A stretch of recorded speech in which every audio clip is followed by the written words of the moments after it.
विद्यार्थी मित्र तुम्ही तुमची अखंड मेहनत आहे, अखंड कष्ट आहे, त्यात मात्र शंका नाही.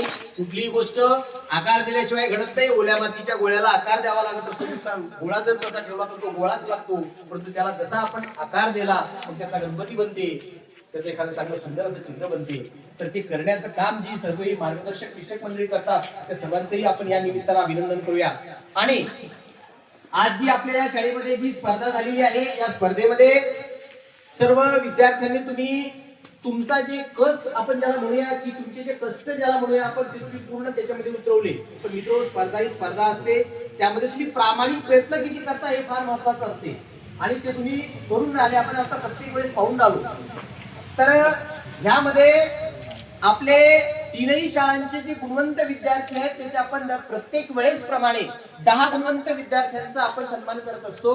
त्या विद्यार्थ्यांना आपण छोटं मोठं एक प्रातिनिधिक स्वरूपात आपण बक्षीस देऊन आपण सन्मानित करत असतो की जेणेकरून तो विषय फक्त याच पोरांसाठी नाहीये, तर माझ्या समोर बसलेले हे 5वीचे सोडून द्या, पण इतर वर्गांची जी पोरं आहेत ती इन्स्पायर झाली पाहिजेत. तीनही शाळांची इन्स्पायर पोरं झाली पाहिजेत की उद्या मलाही या स्पर्धेत उतरायचंय, मलाही अशाच पद्धतीने पेपर द्यायचे, मलाही कॉम्पिटिशन मध्ये भाग घ्यायचा आहे. हा आदर्श आपल्याला या लहान लेकरांपुढे उभा करायचा आहे.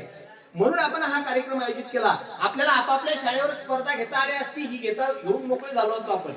काही इकडे तिकडे टोले घ्यायची गरज नव्हती. मोत सांगेचे पोरं इथुरीली आणि इथुरीचे पोरं मोत सांगेले जा, इथुरी पोरं बिटुऱ्याला जा.